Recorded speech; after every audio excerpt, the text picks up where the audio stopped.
says it will declare a state of emergency in the capital Lima, according to the country's prime minister Thursday, following violent anti-government protests in the Peruvian capital that has left at least one person dead and dozens of police officers injured. On Wednesday night, protesters clashed with police who fired tear gas, while demonstrators hurled fireworks and rocks outside Congress in Lima.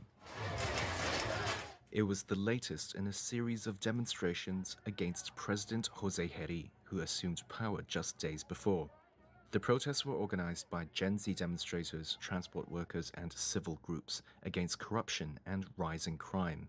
Complaints which had led to the dramatic ouster of former President Dina Boluarte shortly after midnight on Friday. They don't deserve to be in power. They're completely illegitimate. We demand a solution to this crime problem. They're killing us every day. And what are the police doing here? Protecting those wretches in Congress? A protester on Thursday showed marks on his body that appeared to be rubber bullet wounds.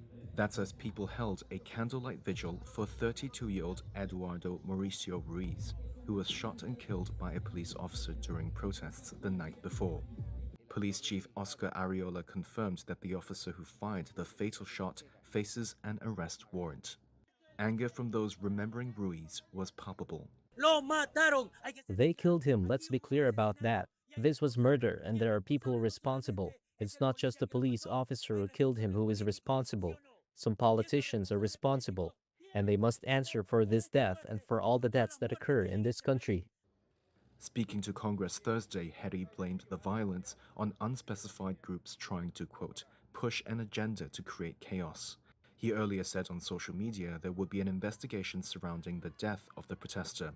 Heri's presidency ends next July due to scheduled elections, but he faces a number of scandals himself, including corruption allegations and a now-shelved investigation for sexual assault. His predecessor, Boluarte, had been blocked by a judge Wednesday from leaving the country while state prosecutors investigate her for alleged abuse of office and money laundering.